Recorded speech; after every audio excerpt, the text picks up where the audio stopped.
जय हिंद दोस्तों, त्यागी trading tips में आपका स्वागत है। दोस्तों, इस वीडियो के अंदर हम बात करने वाले हैं दो शेयर के बारे में। यहाँ पर बात होने वाली है, एक बात होगी इंडियन होटल्स के बारे में, एक शेयर रिन्यूएबल एनर्जी का जिसके अंदर 10% की गिरावट हो चुकी है। 10% की गिरावट सिर्फ एक दिन के अंदर हुई है रिजल्ट्स आने के बाद, जबकि रिजल्ट्स अच्छे आए। ऐसा क्या हुआ? क्या अपॉर्चुनिटी मिलेगी या फिर अलर्ट हो जाना चाहिए? देखिए, बहुत कुछ हमें स्टॉक मार्केट के अंदर देखना होता है। लालच नहीं करना है कि किसी कंपनी के रिजल्ट्स अच्छे आ गए आप कूद जाएं, और डरना भी नहीं है कि किसी कंपनी के रिजल्ट्स खराब आ गए आप उसको बेच कर निकल जाएं। समय समय की बात है, बहुत सारी कंपनियों के 3-3 क्वार्टर्स के अंदर भी रिजल्ट्स खराब आ जाते हैं। उसमें आप शायद फंस भी जाते हैं, आपको एवरेजिंग भी करनी पड़ती है। बड़ा दुख होता है। दुख होता है ना ऐसे समय पर कि शेयर गिरता ही जा रहा है, रिजल्ट्स खराब हैं, लेकिन आपने अगर वो शेयर सही तरीके से पिक किया है, आपने ये देखा कि इस कंपनी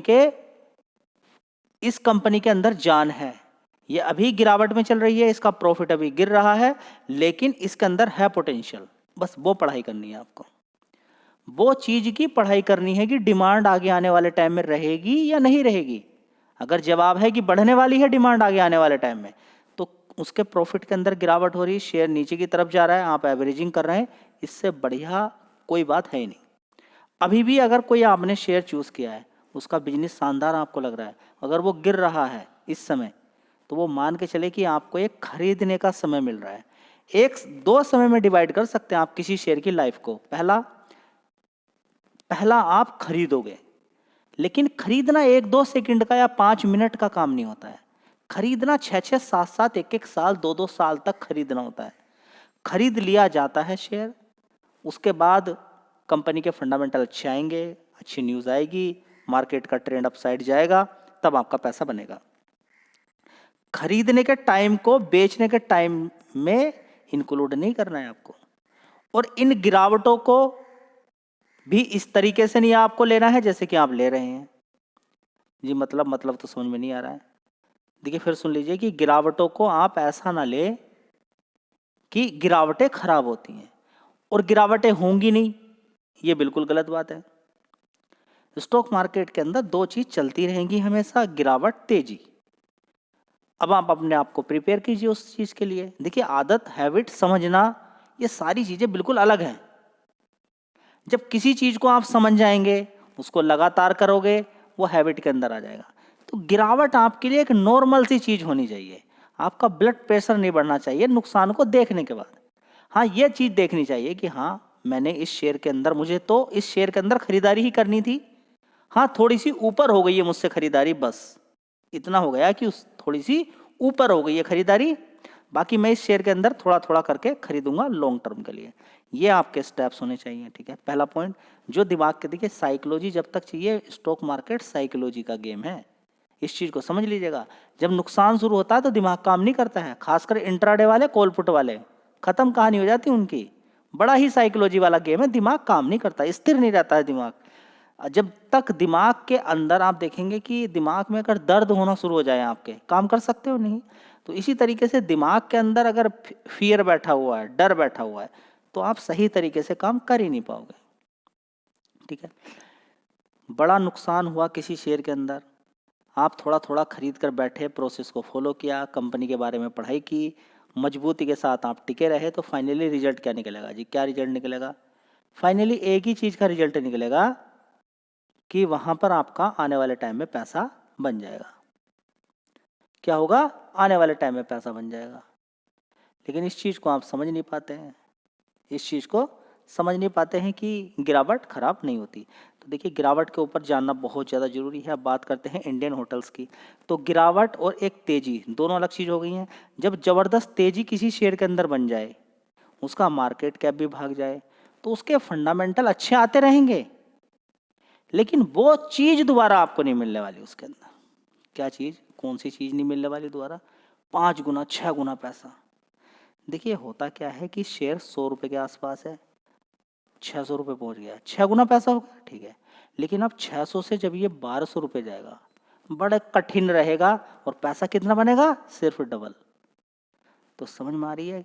तभी लोग रिस्क ले लेते हैं थोड़ा सा, और रिस्क लेने का तरीका भी आपको बता के रखा हुआ है कि जो रिस्की टाइप कंपनियां हैं उनके अंदर थोड़ा थोड़ा पैसा लगा के छोड़ना है, अलग अलग कंपनी के अंदर, ठीक है। अब इस कंपनी की अगर बात करते हैं, देखिए जो पॉइंट मैं आपको समझाने की कोशिश कर रहा हूँ टेक्निकली उसको समझने की कोशिश कीजिए आप, जो बात मैं आपको बता रहा हूँ। कंपनी के रिजल्ट्स अच्छे हैं, कूद गए, ना मार्केट कैप देखा, ना कुछ चीज़ देखी, बस समझिए बात को, ना बिजनेस देखा, ठीक है। सब कुछ ओके होने के बाद भी आप रिलायंस इंडस्ट्री को क्या यहाँ से 10 गुना कर सकते हैं? नहीं कर सकते। बस खेल समझ में आ जाना चाहिए कि कहाँ पर पैसा लगाना है, रिस्की में भी लगाना है थोड़ा, लेकिन रिस्की को कैसे हैंडल करना है वो समझ में आ जाना चाहिए, कितना परसेंटेज वाइज में लगाना है, ठीक है। और एक बार में शेयर नहीं खरीदना है। मार्केट कैप देखिए पहले इसका 1.16 लाख करोड़ का है, ठीक है। मतलब 1 लाख करोड़ की कंपनी हो चुकी है। ऐसा नहीं कि 2 लाख करोड़ की नहीं हो सकती, लेकिन मेरा कहने का मतलब क्या है कि यहाँ से अगर डबल पैसा करना चाहते हो तो 1600 रुपये तक रुकना पड़ेगा। लेकिन अगर किसी ने समय दिया, टाइम दिया है शेयर के अंदर, तो देखिए शेयर कितने का होता था कोरोना वायरस के टाइम में? 65 रुपीज़ का। और इसने पैसा कितना बना के दे दिया लोगों का? जी नहीं मालूम है। देखिए यहाँ पर कितना पैसा बना के दे दिया, आपके सामने है, 12 गुना लगभग पैसा कर दिया है, कर दिया 12 गुना पैसा। क्या कर दिया है? कर दिया है। कंपनी कैसी है? जब 12 गुना किया है तो कुछ ना कुछ तो कंपनी के अंदर होगा कुछ अच्छा। चलिए अच्छा ही देख लेते हैं। पहली बात, होटल इंडस्ट्री कभी डूबने वाली नहीं है, मतलब ही नहीं होता। होटल की डिमांड जैसे जैसे इंडिया आगे बढ़ेगा, लोग रोजगार इधर से उधर की तरफ जाएंगे। होटल इंडस्ट्री के अंदर सिर्फ एक नहीं, बहुत सारे फंक्शन, अलग अलग चीज़ें आजकल आप देखते हैं कि शादी, मतलब एक बर्थडे पार्टी के लिए भी लोग होटल्स के अंदर पहुंच जाते हैं लोग। समझ बात है? चलिए तो एक बात अपनी समझ में आ गई। चलिए अब इस कंपनी के अंदर जो तेजी बनी है उसके अंदर हुआ क्या होगा, तो 2020 से ही देख लीजिए किस तरीके से ग्रोथ हुई कंपनी की। सबसे पहले आप यहाँ पर देख लीजिए कंपनी के रिजल्ट्स आए हैं, उसको एक बार देख लीजिए। सेल्स देखिए 1964 करोड़ की। उसके बाद यहाँ पर रेवेन्यू बढ़कर हो जाता है 1900 करोड़ का। उसके बाद गिरावट होती है 1500 करोड़। उसके बाद 1800 करोड़, अभी देखिए 2500 करोड़। फ्लक्चुएशन देखने को मिला है, लेकिन कंपनी के अंदर जान थी। तो आपके सामने रिजल्ट शानदार हैं जी। कल तेजी बन सकती है, देखिए वो मार्केट बताएगा आपको तेजी बनेगी क्या नहीं बनेगी, लेकिन फिलहाल मुझे तो सब कुछ ओके ही नज़र आ रहा है। ऑपरेटिंग प्रॉफिट 662 करोड़ का है, उससे पहले 501 करोड़ का था, उससे पहले 450 करोड़ का, उससे पहले 660, उससे पहले 732 करोड़। मुझे बिल्कुल ओके सारी चीज़ें इसके अंदर नज़र आ रही है। ऑपरेटिंग प्रॉफिट मार्जिन परसेंटेज भी 38% का है, और नेट प्रॉफिट आप देख सकते हैं 633 करोड़ का है, ठीक है। उससे पहले 583 था, 260 करोड़, उससे पहले 438 करोड़, उससे पहले 477 करोड़। मतलब कि ग्रोथ यहाँ पर देखने को मिली है। इसी के साथ साथ आपको कंपनी के अंदर देखना चाहिए कि रिजर्व्स कितना है, 10,000 करोड़ का। कर्ज कितना है? 3,000 करोड़ का कर्ज था, 3,900 करोड़ का ही है, लेकिन 10,000 करोड़ का रिजर्व्स रखा हो और कर्ज कितना हो 2,900 का, तो डरने वाली बात नहीं रहती है। इस शेयर को भगाने में क्या किसी ने फ़ायदा लिया होगा? आपको मालूम ही है कि कौन सी पार्टी पैसा बनाती है, कौन सी बनाती होगी, देख लेते हैं यहाँ पर। एफआईज की होल्डिंग 2020 के अंदर या 2022 के अंदर कितनी थी? 16%। आज की डेट में कितनी है? 27%। आपको समझ में आ गया शेयर को कौन भगाता है? ठीक है, देखते रहिए कि कंपनी के अंदर किस तरीके से धीरे धीरे कौन ऐसा प्लेयर है जो अपनी होल्डिंग बढ़ा रहा है, कौन ऐसा प्लेयर है कि धीरे धीरे अपनी होल्डिंग बेच रहा है, अभी प्रॉफिट लेकर बैठा हुआ है। भले ही कंपनी का अच्छा प्रॉफिट हो रहा है, हो सकता है माल बेच के निकल जाए। समझ में बात आ रही है? मार्केट कैप भी देखना होता है। तो जूस अगर निकल जाए तो पीछे नहीं पड़ना चाहिए जी। क्या बिल्कुल जूस निकल चुका है? मैं आपको सिर्फ यहाँ पर एक हिंट दे रहा हूँ, समझाने की कोशिश कर रहा हूँ कि कहाँ कितना पैसा लगना चाहिए, किस लेवल पे कितना पैसा लगना चाहिए। एकदम एक्साइटेड नहीं होना है यहाँ पर, समझिए। यहाँ किसी तरह की कोई रिकमेंडेशन नहीं है कि आप किसी शेयर को खरीदना है, बेचना है, क्या करना है, वो आप अपने से डिसाइड कीजिए। लेकिन हाँ, इतना तक मैं आपको पहुँचा दूँ कि आप डिसीजन लेने में किसी दूसरे की सहायता नहीं ले सके, सेल्फ डिसीजन ले सकें। चलिए दोस्तों, अगली कंपनी होगी Sterling and Wilson renewable energy, ठीक है। अगर इस शेयर की अगर हम यहाँ पर बात करते हैं तो 10% की गिरावट देखने को मिल रही है। 5 दिन की बात करें तो 8%, 1 महीने की बात करें तो 10%। कुल मिला के एक दिन के अंदर जो गिरावट देखने को मिली है, देखिए उछाल भी देखने को मिला था, फिर गिरावट हो गई, ठीक है। तो पिछले 1 साल का भी चार्ट पैटर्न आप उठा कर देख लीजिए, गिरावट ही है। आप कहेंगे ये तो बड़ा मौका मिल रहा है कि शेयर अपने हाई से ऊपर की साइड से, हाई कितना बनाया? 800 रुपये का। यहाँ पर आप देख सकते हैं 52 वीक हाई 828 रुपये। 828 रुपये से अपने 52 वीक लो के आसपास काम कर रहा है। ऐसी क्या मजबूरी होगी इसकी? अभी तो रिजल्ट्स अच्छे आए हैं जी। रिजल्ट्स अच्छे आने के बाद तो तेजी बननी चाहिए थी। ऐसा तो नहीं कि ऑलरेडी तेजी ही हो इस शेयर के अंदर।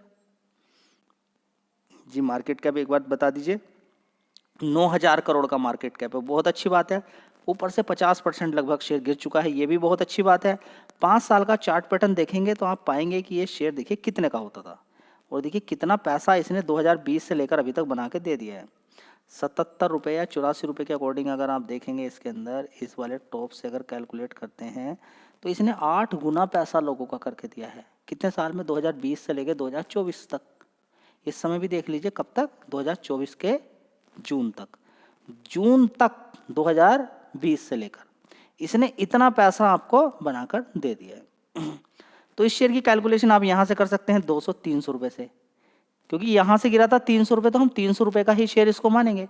तो 300 से अभी कितने में मिल रहा है? 400 रुपये पे हम कह सकते हैं। देखिए कोरोना वायरस की जो गिरावट है, इससे अगर आप कैलकुलेशन कर रहे हैं तो मुझे नहीं लगता कि आप जेन्युइन तरीके से कैलकुलेशन कर रहे हैं। जेन्युइन तरीके से कैलकुलेशन नहीं रहेगी, क्योंकि वो सारे शेयर्स ही उसमें गिरे थे, एक फियर का माहौल था। तो जहां से गिरे उसका थोड़ा सा आधा कर लें, 200 रुपये कर लें, तब भी ठीक है। तो ये मान के चले जेन्युइन तरीके से इसने डबल पैसा किया है, अगर जेन्युइन तरीका देखा जाए।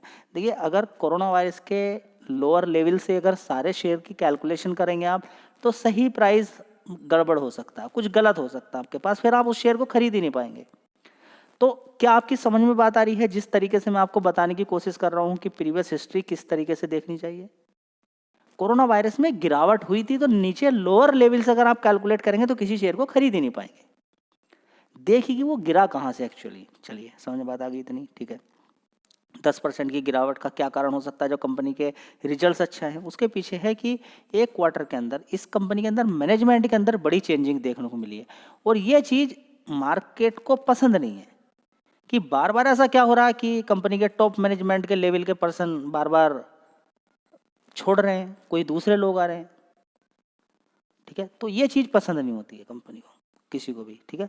तो मार्केट कैप, गिरा हुआ भाव, सही भाव, रिन्यूएबल एनर्जी के अंदर काम करती वो ठीक है, लेकिन इसके साथ साथ कंपनी का प्रॉफिट भी देखना होगा। बहुत सारी कंपनियां अच्छा खासा 200 करोड़ का प्रॉफिट दिखा रही हैं, पता चला कुछ दिनों के बाद वो 200 से सीधा 20 करोड़ का प्रॉफिट दिखाती हैं। ऐसा भी होता है। चलिए बात करते हैं दिसंबर क्वार्टर की, एक साल पहले की। तो 583 करोड़ का रेवेन्यू था, उसके बाद 1100 करोड़ का, उसके बाद 915 करोड़, उसके बाद 1030 करोड़ का, उसके बाद 1800 करोड़ का। देखिए रेवेन्यू के अंदर अच्छा खासा जंप देखने को मिला है, लेकिन ये कंटिन्यूस रहेगा कि नहीं रहेगा? रिन्यूएबल एनर्जी की तो डिमांड है। अभी में आप देख रहे हैं डीजल पेट्रोल का रेट अचानक बढ़ सकते हैं, ठीक है। डीजल पेट्रोल के रेट अचानक बढ़ सकते हैं, तो बड़ी दिक्कत परेशानी है, एक एनर्जी को लेकर बड़ी दिक्कत परेशानी हो जाती है। तो लोग किधर शिफ्ट हो जाएंगे? इलेक्ट्रिक व्हीकल की तरफ शिफ्ट होंगे। तो वहां पर भी किस चीज़ का है कि इलेक्ट्रिसिटी की ज़्यादा डिमांड फिर बढ़ जाएगी, फिर कोयले की डिमांड, दिक्कत परेशानी बढ़ेगी, ठीक है। तो सबसे बड़ी बात यह है कि रिन्यूएबल एनर्जी के अंदर आने वाले टाइम में बड़ा स्कोप इंडिया के अंदर है। अब छोटा मोटा तो नहीं है, पॉपुलेशन भी छोटी मोटी नहीं है, सरकार भी इस तरफ बड़ा फोकस कर रही है, बस प्राइस ठीक मिलना चाहिए। अभी यानी कि शेयर तो रिन्यूएबल एनर्जी का है, लेकिन शेयर है, भाव है 5,000 रुपये का। यहाँ पैसा कमाने के लिए है ना, कंपनी का तो प्रॉफिट होता ही रहेगा। आज 10 करोड़ का प्रॉफिट है, कल को कंपनी का 20-30 करोड़ का प्रॉफिट हो जाएगा। लेकिन मार्केट के अंदर तेजी थी सिर्फ इस वजह से कि रिन्यूएबल एनर्जी का शेयर है, आपने वो टॉप पर खरीद लिया, तो आप तो पागल बन गए ना वहां पर। आपका क्या फायदा हुआ? कंपनी का तो प्रॉफिट हर बार बढ़ रहा है, और ऐसे ही आपकी कंपनी जो आपने खरीदी है, हो सकता है उसका अच्छा खासा प्रॉफिट देखने को मिल रहा है, लेकिन वो शेयर तो आपने टॉप पे खरीद लिया। अब वहां तक कब पहुंचेगा नहीं मालूम है, गिर गया तो एवरेज करने के लिए पैसे नहीं है। तो देखिए ना, आपको शेयर के जो शेयर आप शुरू से खरीदते हैं और फाइनली बेचते हैं 1-2-3 साल के अंदर, दिक्कतें क्या क्या चीज़ें होती हैं? बस एक गिरावट की दिक्कत होती है, और गिरावट को हैंडल करने का सिर्फ एक ही चीज़ है, सॉलिड फॉर्मूला, कि आपके पास पैसा होना चाहिए। पैसा कब रहेगा? जब एक साथ आप किसी शेयर के अंदर भर के माल नहीं खरीदेंगे, ठीक है। ये पॉइंट आप नोट करें जो मैं आपको बता रहा हूँ, यही आपको जिंदा रखेंगे स्टॉक मार्केट में। नहीं तो बहुत सारे लोग उड़ते देखे मैंने स्टॉक मार्केट के अंदर, आएंगे तुरंत भाग जाएंगे। ऑपरेटिंग प्रॉफिट 16 करोड़ का था, 29, 25, 18, 70 करोड़ का हो गया, ठीक है। एक साल पहले कंपनी का 62 करोड़ का नुकसान था, यहाँ पर देख सकते हैं 62 करोड़ का नुकसान था। थोड़ा सा मैं इधर करके आपको दिखा देता हूँ, ये देख लीजिए कितना, 62 करोड़ का नुकसान। उसके बाद 1 करोड़ का प्रॉफिट, 5 करोड़ का, फिर 9 करोड़ का, फिर 2 डिजिट में भी 17 करोड़ का प्रॉफिट देखने को मिल रहा है। ये कंटिन्यूस रहेगा क्या नहीं रहेगा, ये एक आने वाले टाइम की बात यहाँ पर देखने को आपको मिलेगी, ठीक है। तो ये कुछ जानकारी इन्फॉर्मेशन थी जो कि आपके काम की अगर हो तो लाइक शेयर कर दीजिएगा और चैनल को सब्सक्राइब करके रखें ताकि डायरेक्टली वीडियो आपके मोबाइल के अंदर आ जाए। जय हिंद, वंदे मातरम।